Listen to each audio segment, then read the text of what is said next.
Olá, pessoal! Bem-vindos a mais um programa Fé e Ciência, aqui na sua IPP TV. Esse programa que mostra claramente que a boa ciência, a boa teologia sempre andaram, andam e sempre andarão juntas. Esse programa que tem convidado palestrantes sensacionais, gente de primeiríssima linha em ciência, em filosofia, em teologia, mostrando claramente que a nossa fé é plenamente racional. E hoje estamos no Fé e Ciência numa série sensacional.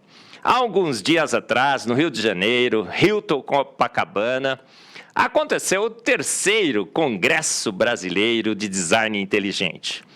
20 cientistas das mais diferentes áreas do conhecimento, em química, física, biologia, bioquímica, cosmologia, teologia, filosofia, estiveram lá apresentando uma série imensa de dados científicos, os mais recentes, que mostram claramente que foi uma mente inteligente que fez o universo, fez a vida e os fez prontos. E a IPP TV esteve lá, o Fé e Ciência esteve lá, gravou todas as palestras e nós estaremos então apresentando essas palestras aqui, uma exclusividade do Fé e Ciência. Então você não pode perder essa série toda, 20 palestras, com as mais recentes evidências que comprovam, por exemplo, o relato de Gênesis, que diz que o universo e a vida foram feitos prontos, porque ele falou e tudo se fez, ele ordenou e logo tudo foi criado. Essas palestras confirmam, então, grandes verdades bíblicas. E você não pode perder. Acompanhe todas, 20 palestras. Você vai assistir uma hoje. Na próxima quarta-feira, passaremos a próxima palestra, uma série de 20 palestras. Se você perdeu na quarta-feira, pode assistir na IPP TV, IPP Play, as palestras gravadas, exclusivas no Fé e Ciência. Então, vamos assistir mais uma dessas palestras sensacionais. Fique com a gente no Fé e Ciência.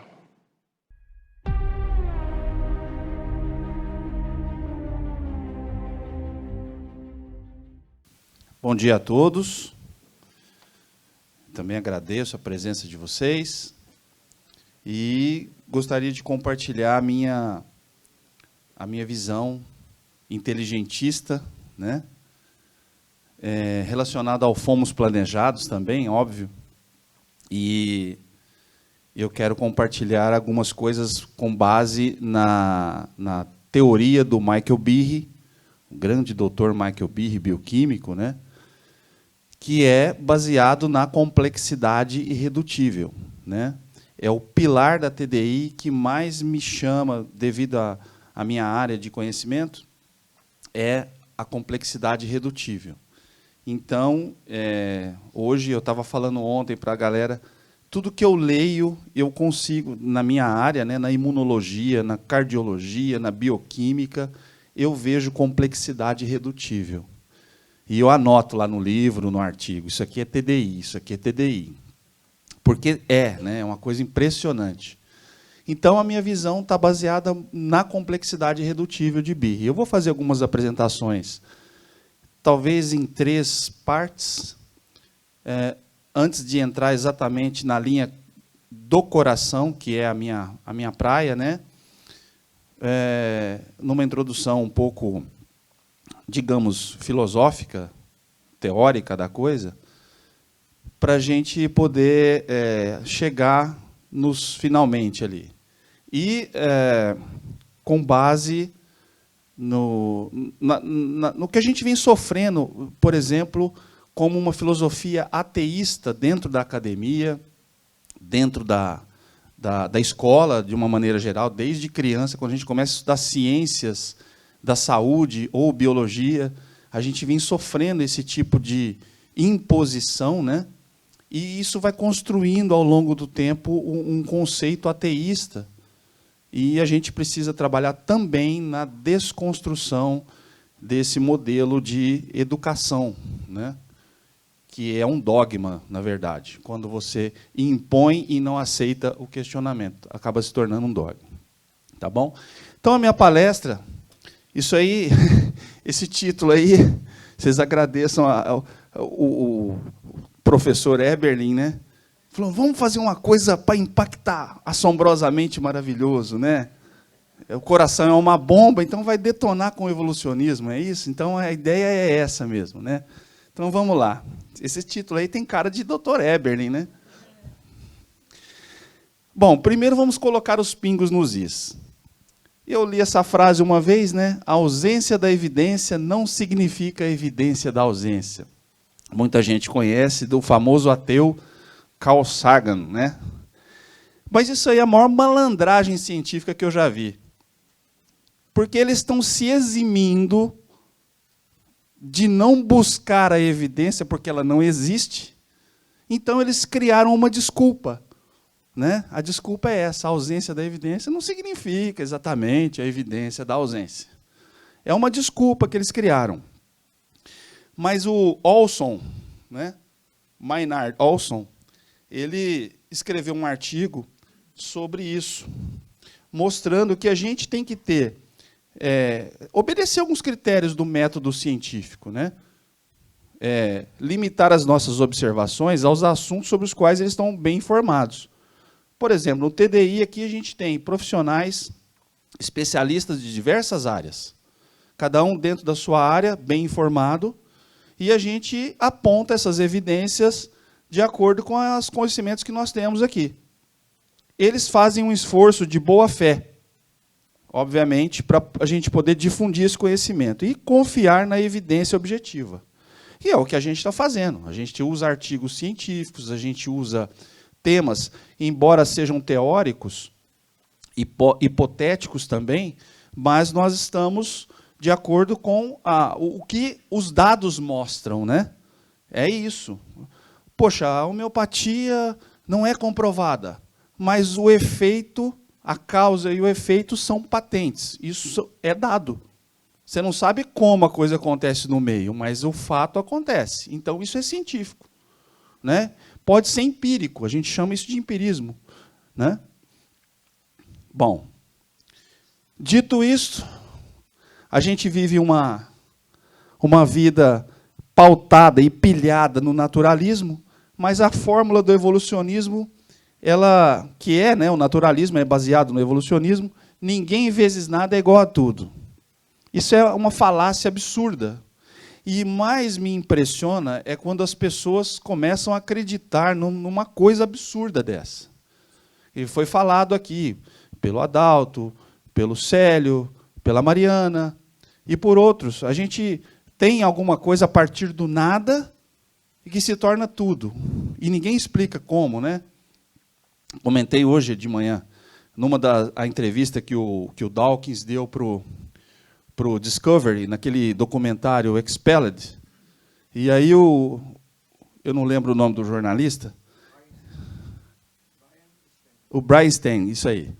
E ele pergunta, mas como que aconteceu? Aí o Dawkins fica assim, não sabemos. Mas aconteceu? Aconteceu.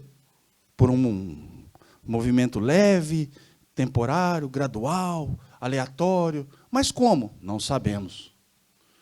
Né? E aí? Aí a gente fica nisso aqui, ó.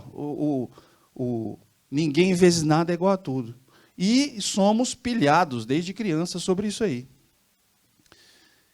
Acaso é um dos pilares do evolucionismo, né? E aí, o acaso, o que a gente pode entender por acaso? O que é o acaso? É uma força? É uma inteligência? Segundo esse cara aqui, Jacques Monod, que é um ateu, o acaso é uma fonte de cada novidade de toda a criação. Como assim? A criação foi feita ao acaso? Não, nós temos, se você analisar o Gênesis 1, tem uma ordem gradual, né, de tudo que você consegue ver. Primeiro foi criado as coisas importantes para que o homem fosse colocado nela. É uma coisa espetacular aquilo. Maravilhoso, acho que não resume o grau que tem aquilo, né? O acaso é considerado hoje a santa trindade do evolucionismo. Matéria, mais tempo, mais sorte. Né? É isso aí. E eles dizem que isso é ciência. E quando a gente apresenta dados, nós somos taxados de pseudocientistas. Né? É isso que fazem com a gente, né? Estamos no caminho certo. É assim que funciona. Mas, graças a Deus, né, existem alguns aí que conseguiram definir muito bem o que é o acaso.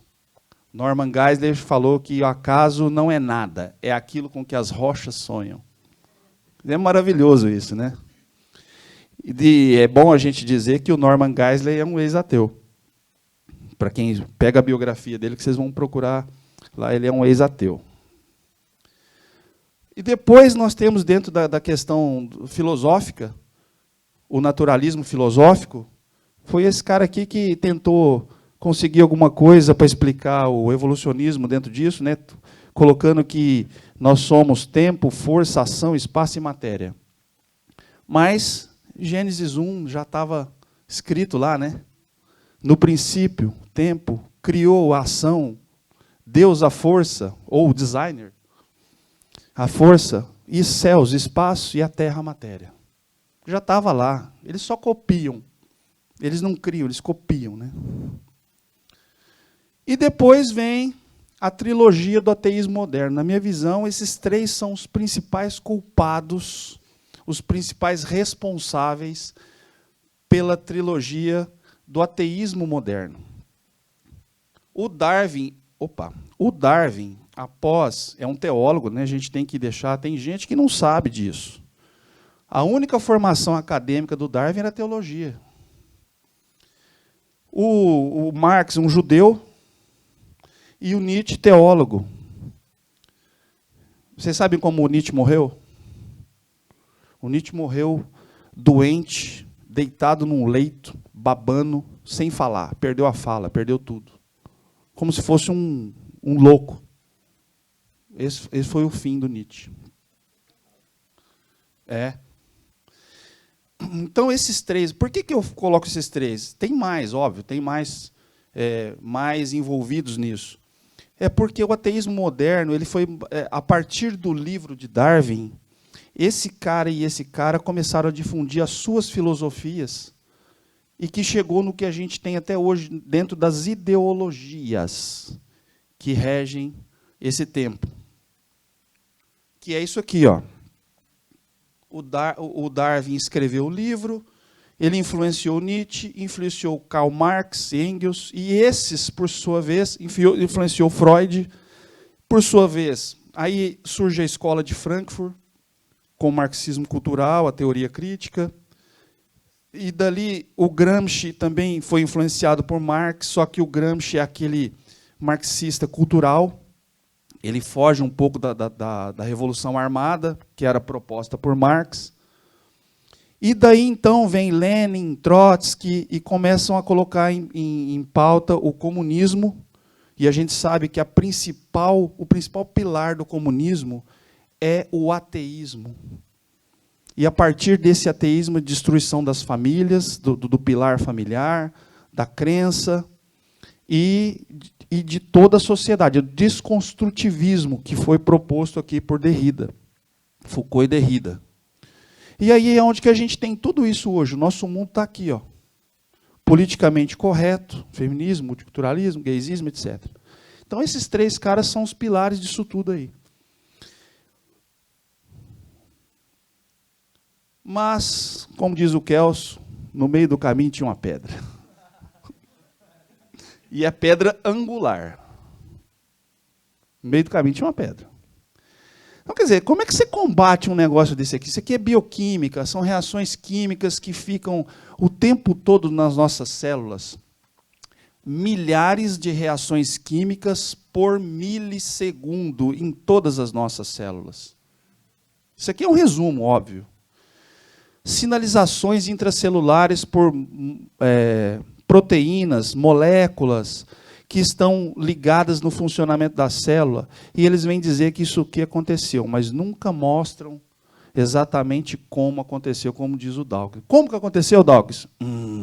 Não sabemos. Isso é ciência para eles. Bom, corrupção está envolvida no evolucionismo.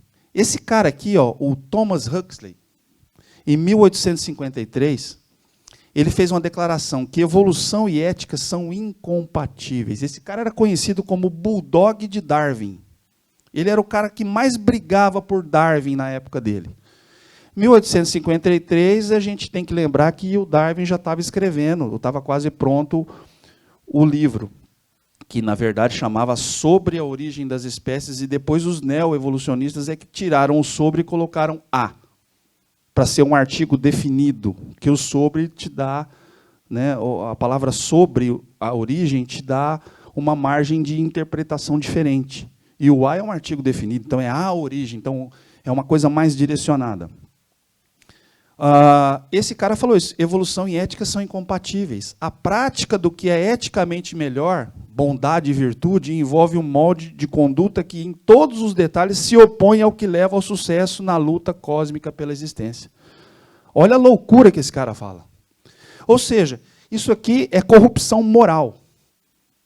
Eles trabalham com esse tipo de argumento dentro dessa linha para poder impor um dogma, que é um dogma sobre a sociedade, e não querem aceitar questionamentos. Aí eu estava lendo um livro, comprei o livro do DNA, do James Watson. Chama DNA, o livro, né? DNA, O Segredo da Vida. E ele fala no livro, não é preciso nenhum grande salto na imaginação para aplicar sua ideia de seleção natural aos seres humanos. Pô, ele é um darwinista. Então, essa imaginação também está dentro do quesito corrupção, né? A gente é induzido a acreditar em algo que não existe. Bom, então aqui, dito isto, essa parte introdutória sobre quais são os moldes filosóficos e ideológicos que a gente vive, eu quero começar a entrar, então, na parte bioquímica da coisa, para a gente chegar no coração. Bom, a bioquímica ela envolve, então, reações químicas, bio porque é vida, né? Reações químicas que acontecem nos seres humanos, nos animais, nas plantas, e que mantêm a célula viva, ou seja, mantém a vida. E dentro dessas reações químicas, a gente tem também funções celulares que a gente conhece dentro da farmacologia, dentro da fisiologia e dentro da bioquímica molecular, como sinalização celular. É exatamente igual ao trânsito, né? Se você quer ir para determinado bairro, você tem a placa e segue a placa, a rua que é mão para a direita, a rua que é mão para a esquerda, para você chegar no seu alvo. E aqui não é diferente. Você pode ver que aqui existem diversas setas onde seguem a direção das reações químicas até chegar num alvo e numa resposta celular. Então, isso é chamado de sinalização celular.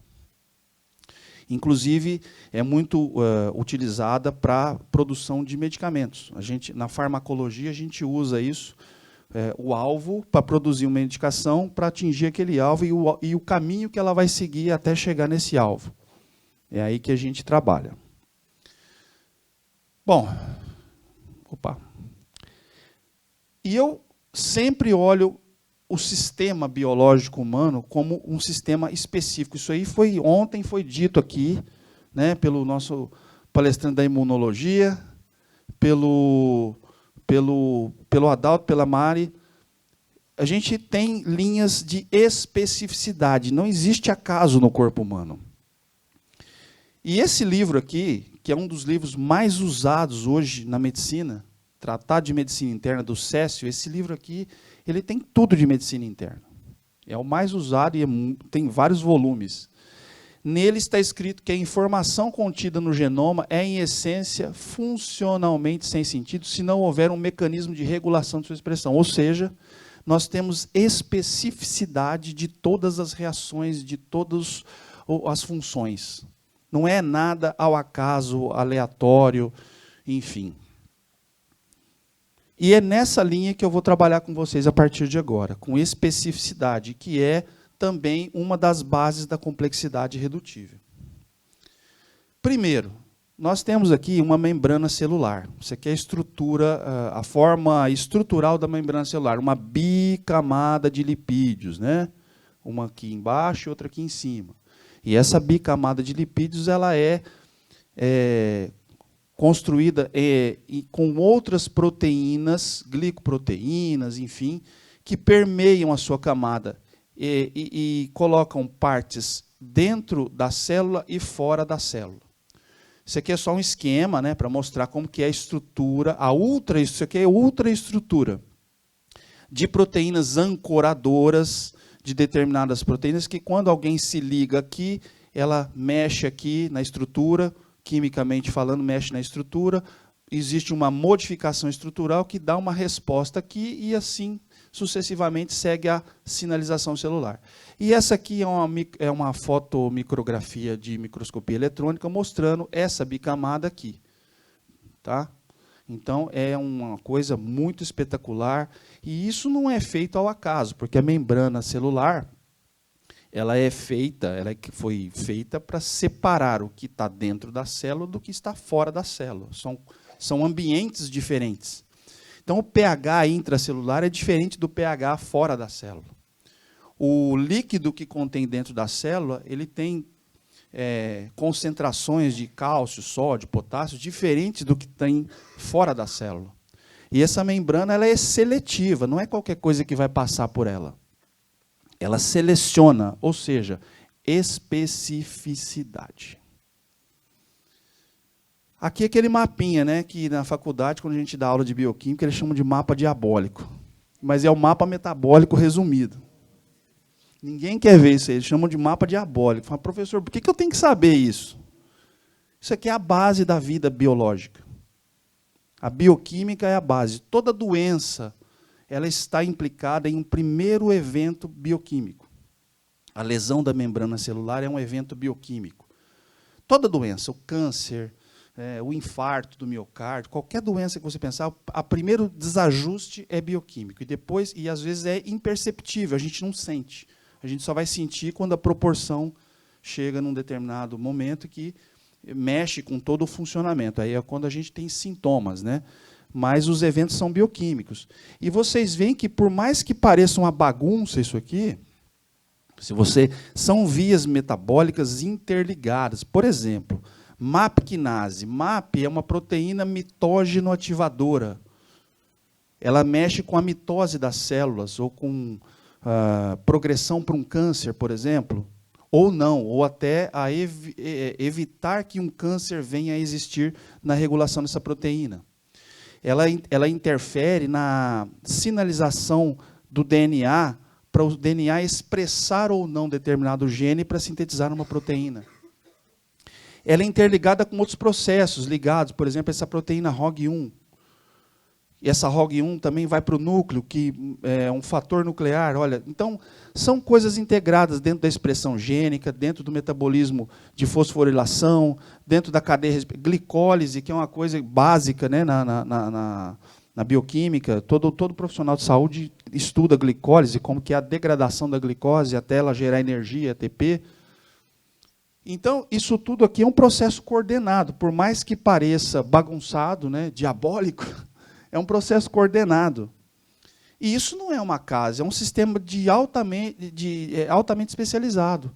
É fino ajuste isso. Se você tira qualquer elemento desse, o sistema para. Isso aqui é sistema complemento. Para quem nunca ouviu falar do sistema complemento, é um sistema de imunologia. É uma bagunça, não é? Olhando isso aqui. Mas quando você entende o sistema, você fala, pô, isso aqui não é bagunça, está super organizado. Qual que é o fundamento de toda essa via de ativação? Isso aqui são vias bioquímicas, né? C1 é uma proteína, a gente chama de C1Q, que quando sofre a ação de uma enzima ou do cálcio, vira C1QR, E assim sucessivamente. C4 junta com C4A mais C4B, forma o C42A, e assim sucessivamente. Até a gente chegar na lise celular. Onde é que funciona isso? Aqui, ó. Você está vendo isso aqui? Isso aqui é uma membrana de uma bactéria, em que aquela reação química que eu mostrei forma um poro na membrana, porque a membrana da bactéria externa ela é uma parede muito dura. Ela não é uma membrana comum como a nossa célula, que você, com uma agulha, uma microagulha, você penetra. Essa aqui é uma parede dura, ela tem uma membrana dupla, né? Então ela tem a parede e a membrana. Isso aqui chama MAC, complexo de ataque à membrana. Essa reação química ela é feita para formar esse tipo de proteína. Isso aqui abre uma comunicação entre o meio externo da bactéria e o meio interno, e entra água. E aí a bactéria explode. O sistema imunológico é capaz de promover esse tipo de coisa. São 9... aqui está demonstrado com mais partes, mas são 9 pedaços de proteína formando esse... você coloca um canudo dentro da bactéria, fura ela e a água entra. É como se fosse um canudinho, né? E aqui está a fotomicrografia eletrônica de como que isso funciona. Então você estoura a bactéria, a gente chama de lise celular. Você estoura a bactéria e é um complexo de alta especialidade. Não é uma coisa aleatória. Embora pareça quimicamente uma bagunça, olha só a estrutura com que é montado isso aqui. Cada complexo daquele lá, tá vendo? A proteína, tudo está organizadinho. E a função dela é específica, é nos proteger. Então existe uma especificidade. Uma outra especificidade interessante do sistema, aqui pode ser considerado como sistema imunológico também, porque são leucócitos, aqui são neutrófilos, e do sistema sanguíneo, de uma maneira geral. O que a gente está vendo nessa foto aqui? Essa parte mais, não sei se é rosado, não sei se vocês conseguem enxergar rosado, ou, sei lá. É o vaso circulatório, o sangue, o vaso, uma artéria, vamos colocar aqui. A célula está andando no sangue, na circulação. Leucócitos, hemácias, neutrófilos, monócitos, enfim, proteínas, anticorpos, né, como foi mostrado ontem aqui. Mas, quando existe um determinado local de infecção, esses leucócitos são direcionados para aquele local. Como é que eles sabem que é aquele local?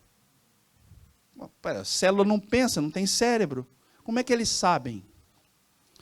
Existe a sinalização aqui, ó, quimiocinas. Alguém estava já aqui monitorando, identificou um cara estranho, soltou um sinal. Aquele cortininho de fumaça, né? Você está perdido na ilha, lá você vai soltando aquelas cortininhas de fumaça, sinalzinho de fumaça.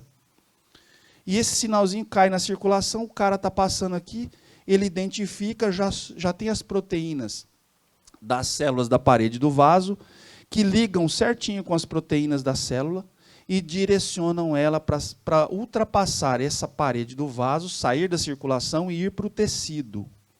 E aqui ele faz a ação dele, que é destruir a bactéria, tá vendo? Ó?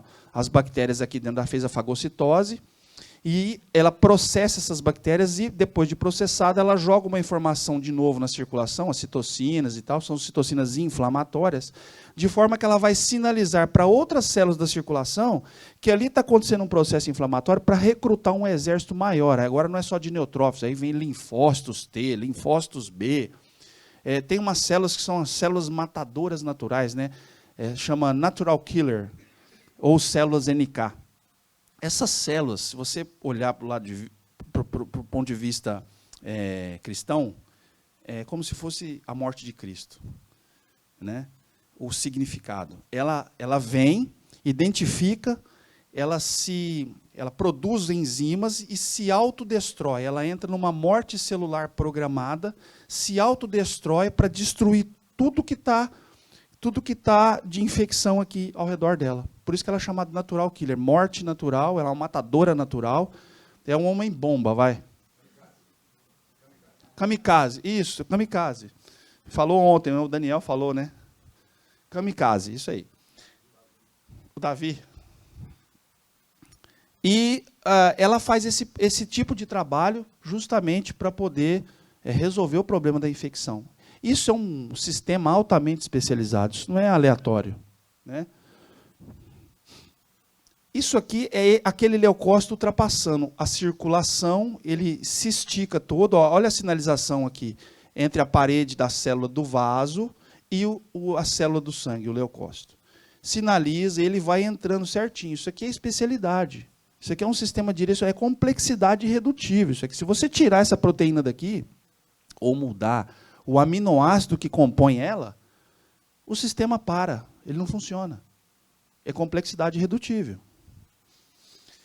Outra coisa interessantíssima, isso aqui são 2 plaquetas.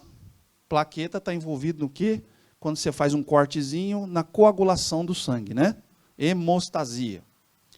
Então, toda vez que a gente tem um corte de vaso que sai sangue, as plaquetas se agrupam para tentar formar uma barreira e impedir que o sangue saia do vaso e fique extravasado. Só que ela não se agrupa assim, aleatoriamente. Existem sinalizações. Então, por exemplo, aqui tem uma formação de fibrina, a parede do vaso foi lesada, nós estamos dentro do sangue aqui, isso aqui é a parede do vaso, são células da parede do vaso. Essa parede do vaso emite proteínas que sinalizam para a plaqueta se ligar nela. A plaqueta gruda aqui. E a plaqueta, ela tem fator, ela tem outras proteínas dentro dela, principalmente essa aqui, ó, GP2B3A. Paciente que está infartado, hoje, que vai para uma UTI, passar por um cateterismo, por uma angioplastia, eles usam muito anticoagulante nessa linha de ação aqui, ó, inibidores da GP2B3A. Para evitar a coagulação, né, para não ter uma trombose. Então, essas plaquetas, elas têm uma ligação entre si por fatores ligados a GP2B3A. Elas emitem sinalização, né, que são substâncias ADP, tromboxano A2, essa aqui é serotonina, 5-HT. Elas emitem esses sinalizadores químicos aqui e vão formando aquele aglomerado de plaquetas. Só que é o seguinte, para ela se ligar o 2B3A um no outro, precisa de uma sequência de aminoácidos RGD, arginina, glicina e aspartato. Se, porventura, lá na formação da plaqueta, que é um megacariócito na medula óssea, houver uma mutação, tira a arginina e coloca valina aqui, acabou, não forma mais. Isso é especificidade, complexidade irredutível. Imagina se isso falha. O cara tem hemorragia. Vamos correr. Morte celular programada, olha isso aqui, apoptose. Toda célula que entra em morte celular programada, ela é chamada de uma célula apoptótica. E para ela entrar em apoptose, que é uma morte programada, ela precisa morrer para resolver toda a questão ali envolvida, um infarto, uma morte de tecido, enfim. Ela entra na apoptose. É uma sinalização, uma cadeia de sinalização na mitocôndria, estresse oxidativo, reações oxidativas, que levam tudo aqui para o DNA, para o núcleo da célula, e ela morre, só que de maneira coordenada, né? Não é uma morte assim que explodiu, morreu, e uma granada que estoura e joga seus restos em qualquer parte e fere quem estiver na frente. Não é assim, é um processo coordenado, então um sistema altamente especializado. Aqui a gente entra, de fato, no coração, mostrando aqui que o coração, existe uma teoria que ele não é simplesmente uma carne que tem 4 câmaras, parece que esse músculo ele é um filete de carne comprido que foi se novelando e formou as 4 câmaras. Aqui, essa aqui é uma foto histológica, né, do meu mestrado, que tem o núcleo das fibras de músculo cardíaco aqui, mostrando como que ela é composta. Então, tem fibroblasto, isso aqui é fibroblasto, que forma colágeno, tá? E, em cima disso aqui, a gente vai ver, por exemplo, como que o coração comunica uma célula com outra. Porque você já pensou? O coração, quando ele bate, passa um impulso elétrico em determinada região do coração e, por inteiro, ele contrai e depois relaxa. É como se fosse uma única célula, só que são milhares de células ali. Como é que elas contraem ao mesmo tempo, fazendo aquela sincronia de movimento e bombeando o sangue. Porque existem esses canais aqui, ó. Esses canais aqui são comunicações de uma célula para outra, chamado gap junctions, onde passa o potássio, que é de carga positiva, e esse potássio é transmitido ao mesmo tempo de uma célula para outra, e aí você tem a geração do impulso elétrico, né? Como se é um sincício, como se fosse uma única célula. Então, a bomba funciona desse jeito. Um sistema altamente especializado, até porque, se ele não funcionar em uma, não funciona nas outras, daí é o potencial tudo ou nada, que a gente chama na fisiologia. Ou uma contrai e todas contraem, ou nenhuma não contrai e todas não contraem. Complexidade redutível. E aqui a estrutura molecular da gap junction, mostrando que são proteínas, que tem todo um ancoradouro bioquímico dentro da célula, que são outras proteínas fosforiladoras, e que coordenam toda essa passagem entre uma célula e outra. Sistema altamente especializado. Aqui, a disposição do tecido cardíaco. Isso aqui é maravilhoso. Para mim, acho que é o melhor slide nesse sentido, é esse aqui. Por quê? O colágeno é uma proteína que tem vários tipos, e que ele dá estrutura para uma célula estar aqui e a outra aqui, e no meio tem colágeno, né? Tem glicoproteína, tem um monte de estruturas que a gente chama de interstício, é o tecido. Então, então isso dá estrutura para a célula, para todas as células, em todos os tecidos. No coração, o colágeno é assim, ó, você tem uma cadeia de glicina, depois de 3 aminoácidos você tem outra cadeia de glicina, e depois de 3 você tem outra cadeia de glicina. É uma coisa estritamente coordenada. Você não vê bagunça aqui. Você vê uma formação projetada. Porque se você tirar essas glicinas dessa posição aqui, depois das 3 tirar, não é o colágeno. Não tem estrutura, não tem estruturação, não tem sustentabilidade no tecido. Ou seja, sistema altamente especializado. É um projeto de edificação, né? Você está edificando e sustentando. É igual uma parede. Se você tirar o pilar de determinado ponto, a parede cai. Desaba, né? E aqui é a mesma coisa, só que aqui você vê que é uma trinca mesmo para cada glicina que a gente vê. Isso aqui são só dados do meu mestrado mostrando tudo isso, o coração contraindo, isso aqui é um pedaço de coração contraindo, gerando impulso elétrico a partir dessas estruturazinhas metálicas aqui, ó. E aí esse músculo contrai, gera força, a gente mede essa força aqui, mostrando que funciona, né? O coração e bate sozinho, viu? Não precisa estar fora do corpo, está numa máquina aqui. Aqui mostrando como que é disposto a estrutura do sarcômero, que é a unidade funcional do músculo cardíaco, né? Você vê que existe uma disposição estrutural organizada, onde você tem filamentos grossos e os filamentos finos, actina e miosina. E essa actina se desliza sobre a miosina para promover a contração e depois ela solta para promover o relaxamento. Isso funciona assim, ó. Você tem a cabeça da actina que se gruda no filamento a cabeça da miosina que se gruda no filamento de actina e puxa ele, vem cá, contraiu, aí solta ele e relaxou. E isso acontece 35 vezes por segundo. A cada batimento cardíaco, você forma 35 pontes dessa por sarcômero por segundo. Tá? Então, é o filamento grosso, filamento fino. E aí, a cada vez que junta o cálcio aqui na tropomiosina, você puxa ele, relaxou, ele solta. Isso é movimento coordenado, altamente especializado. E isso aqui é a ligação do filamento grosso com o filamento fino, como é que eles estão ligados na parede da célula. Olha só a estrutura que tem por trás. Os bastidores da coisa aqui, né? São outras proteínas que ancoram isso aqui, matriz extracelular, colágeno, isso aqui é colágeno, que seguram isso aqui, tudo com movimento coordenado. Se você tirar qualquer proteína daqui, você desfaz esse sistema todinho. Complexidade redutível. Aqui como tudo funciona, né? No impulso elétrico do coração, fase 2 aqui, ó, você tem a abertura dos canais lentos de cálcio, o cálcio se liga numa proteína chamada rianodina aqui. Quando ele se liga nessa rianodina, o retículo sarcoplasmático está lotado de cálcio, ele tira esse cálcio daqui e joga esse cálcio aqui nos filamentos grossos para que haja contração. Sem o cálcio também não tem a contração, é um sistema especializado. E porque esse cálcio que entra, ele é insuficiente para despertar a contração. Então ele vem aqui no armazém de cálcio, ele entra aqui e faz liberar, chama liberação de cálcio induzida pelo cálcio. E depois tem uma proteína que pega esse cálcio aqui e volta aqui para dentro.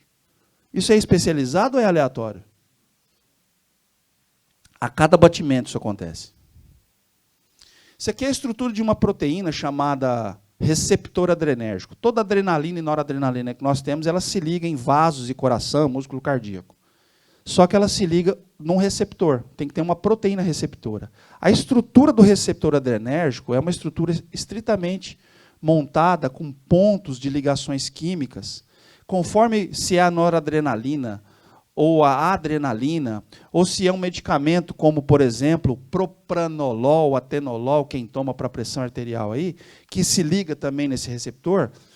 Esses medicamentos de pressão à base de são beta-block, que a gente chama, né, beta-bloqueadores, eles se ligam em pontos aqui para impedir o excesso de estímulo da adrenalina ou da noradrenalina e dar uma acalmada no coração, regular os batimentos cardíacos e nas artérias regular a pressão arterial.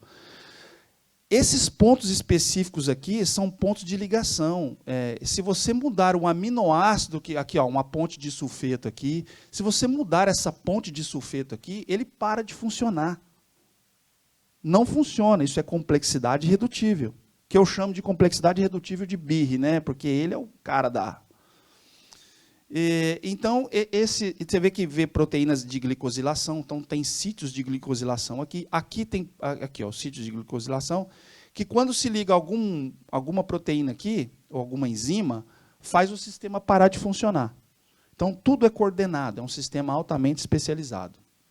Aqui só como que ele fica situado na membrana celular, mostrando que o excesso de estímulo nesse receptor também faz a célula voltar esse receptor para o citoplasma e desfazer ele. A gente chama de down regulation, esse movimento.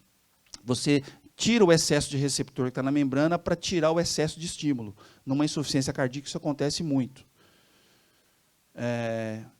E aqui, para a gente começar a terminar a apresentação, palavras de grandes cientistas que a gente não pode descartar, né?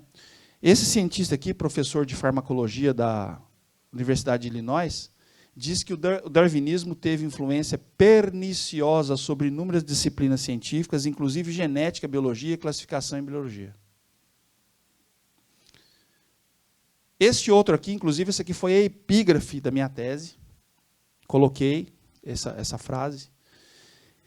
Ele diz assim: o resultado final de todas as minhas investigações e estudos a saber que a ideia da evolução, testada mediante experimentos, especiação e ciências afins, sempre leva a incríveis contradições e consequências desconcertantes, em vistas das quais a teoria da evolução deve ser inteiramente abandonada. Irá, sem dúvida, enraivecer a muitos, mas ainda a minha conclusão de que a teoria da evolução não pode ser de forma alguma considerada como uma filosofia natural inócua, mas sim uma grave obstrução à pesquisa biológica. Ela impede, como já foi mostrado repetidamente, que se alcance resultados consistentes até mesmo de material uniforme, pois, em análise final, tudo deve ser forçado a se adequar a esta teoria especulativa. Uma biologia exata não pode ser, portanto, estabelecida. Esse cara aqui é o Heribert Nilsson. Ele é professor professor de botânica, geografia de plantas, enfim. Então eu usei essa epígrafe na minha tese, lá na Escola Paulista de Medicina. Você pode procurar minha tese, está lá, com essa epígrafe aí. Eles não gostaram muito, mas vão ter que engolir. Esse aqui é um ateu, né, agnóstico. Olha o que ele disse. Para o cientista que tem vivido pela fé no poder da razão, a história termina como um sonho ruim. Ele escalou as montanhas da ignorância, está prestes a conquistar o pico mais elevado, e quando se lança sobre a última rocha, é saudado por um grupo de teólogos que estão sentados ali há vários séculos. Né? Isso aqui está no livro... Se não tiver no livro do Não Tenho Fé Suficiente para Ser Ateu, tem um livro que chama A Equação de Deus, que é um livro que fala sobre Einstein e sobre a equação da relatividade, a teoria da relatividade. Por isso fica claro que as afirmações darwinistas se apoiam, isso aqui é a conclusão minha, né, em imaginação, fantasia sem coesão científica, tomadas de assédio e corrupção morais, imprimindo na educação científica um dogma. Qual que é o dogma? O darwinismo como a única explicação para a origem da vida. Perde-se, portanto, o caráter científico. Quando a gente tem dogma, a gente perde o caráter científico. A ciência só é ciência quando ela tem o poder de ser questionada.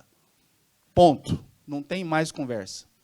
E aqui, minha terrinha, né? Pontinha lá, famosa, Patrimônio Histórico Nacional, que é um design, isso aqui foi construído em 1911 por alemães e franceses, e um quadro pintado com ela lá, numa prainha. Está aqui a construção em 1911, que é um design natural, Rio Grande, que divide São Paulo e Minas. É isso aí. Obrigado.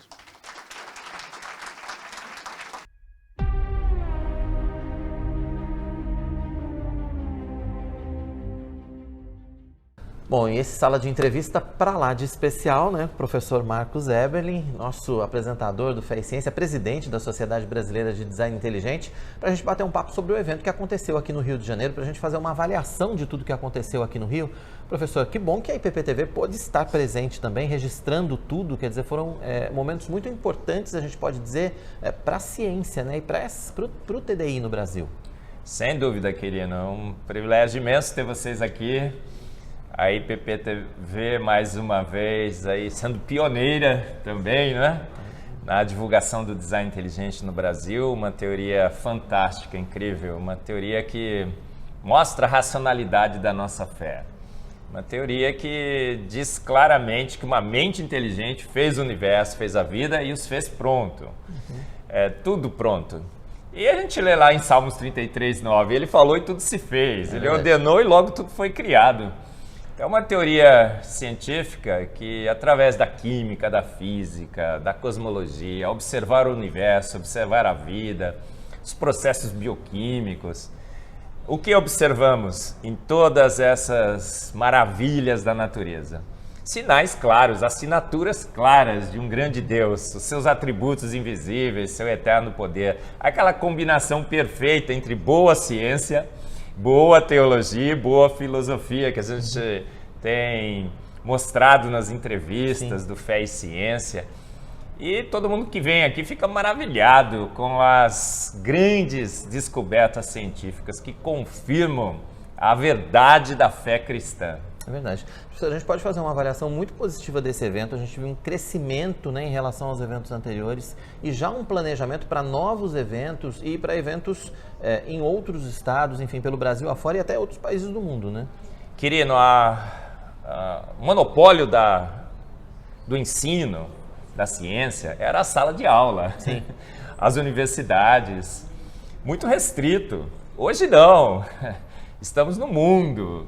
A TV, né? A TV agora está na net, no ar, nas nuvens. E a verdade também está sendo propagada em todos os cantos e todos os lugares, através das TVs, do YouTube, do Instagram, do Face. E estamos usando essas redes sociais, essa liberdade que temos agora de divulgar a boa ciência, o bom ensino, o conhecimento correto sobre as nossas origens através da teoria do design inteligente, a Sociedade Brasileira do Design Inteligente. Então, por isso que é extremamente importante um congresso desse, não só pelas pessoas que estão aqui, que são formadoras de opinião, Sim. mas também pela oportunidade que tivemos de gravar todas as palestras, mostrar no Fé e Ciência, né? Exatamente. Como mostraremos a Igreja Presbiteriana de Pinheiros, parabéns, pastor Arival, foi 10, né? Quirino aqui, coordenando a IPP-TV, 23 palestras fantásticas, mostrando essa boa ciência. E estamos crescendo muito. Por quê? Porque a verdade sempre prevalece. Sim. E a verdade dos dados, dado após dado, espectro após espectro, a verdade que é enfatizada a cada avanço da ciência é que uma mente inteligente fez todas as coisas e aquela verdade que nós todos já conhecemos na palavra de Deus, sendo corroborada pela ciência moderna. Olha que coisa magnífica. Muito bacana. Professor, e queria que o senhor falasse um pouco a respeito também do crescimento da Sociedade Brasileira do Design Inteligente. Quer dizer, uma entidade que tem todo um planejamento, né, daqui para frente, para que mais pessoas possam ter acesso a essa verdade, né? Sim, nós começamos, né, como todo novo empreendimento, né, começa ali, vai aumentando, de repente explode, né? A IPP-TV também está explodindo agora, não está, querido? E nesse congresso, acho que foi o início dessa explosão.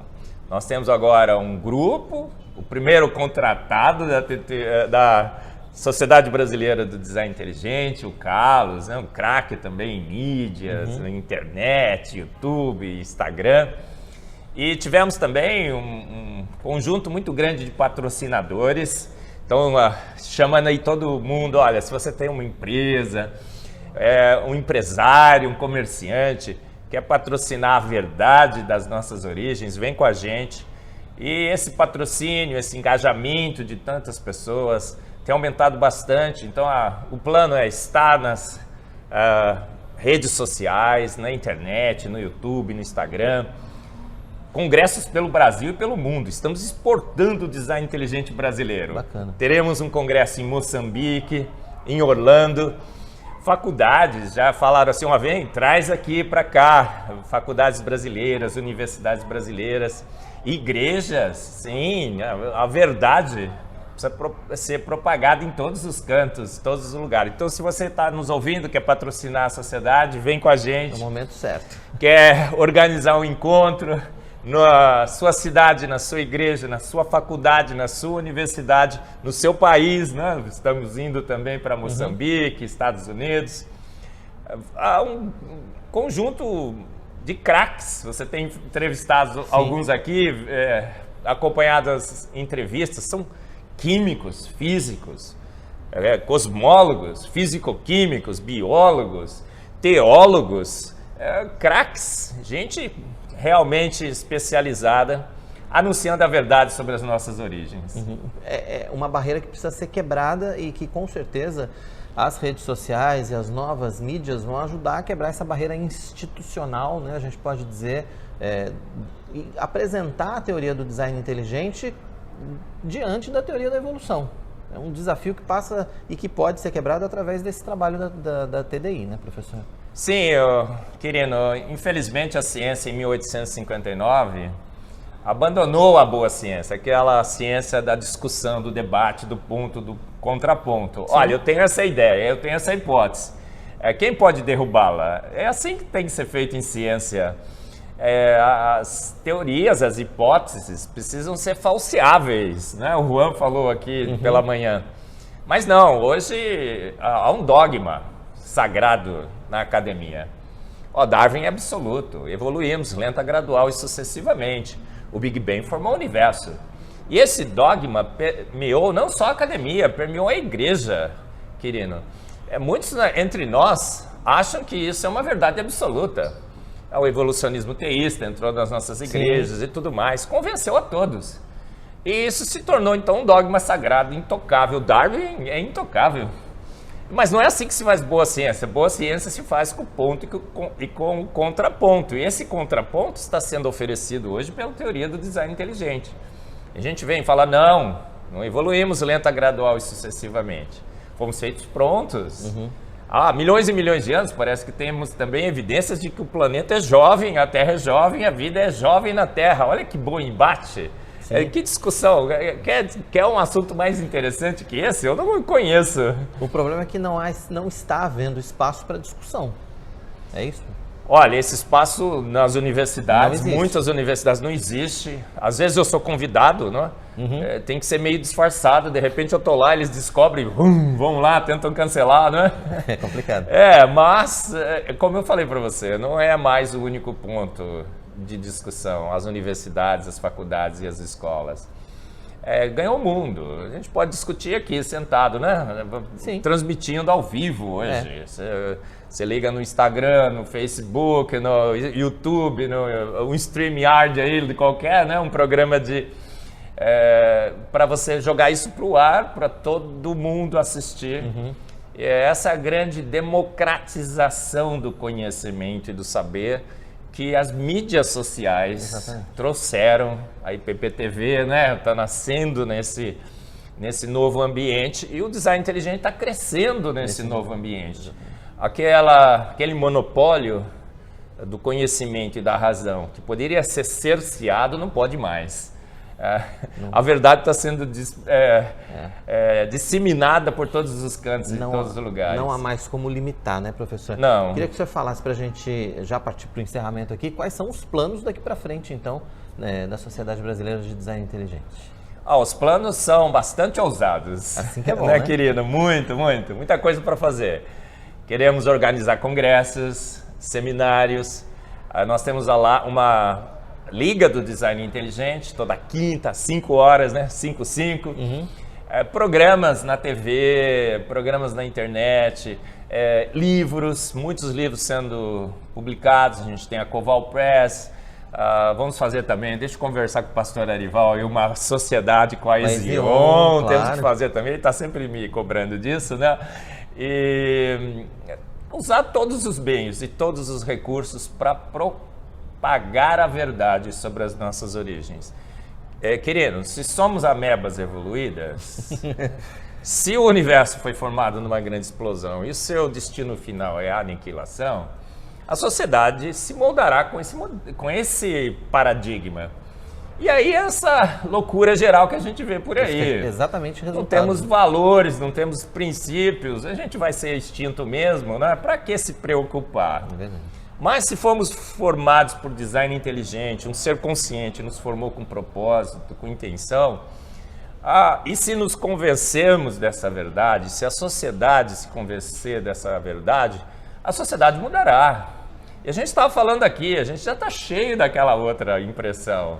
Estragou demais a sociedade está percebendo esse estrago e está voltando a se preocupar realmente sobre as nossas origens e está sedenta de descobrir a verdade e de que há realmente um princípio norteador, valores e princípios.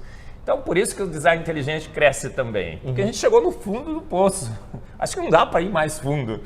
E a sociedade está percebendo que precisamos de um novo paradigma, inclusive sobre as nossas origens, um paradigma que vai moldar, remoldar, reconstruir.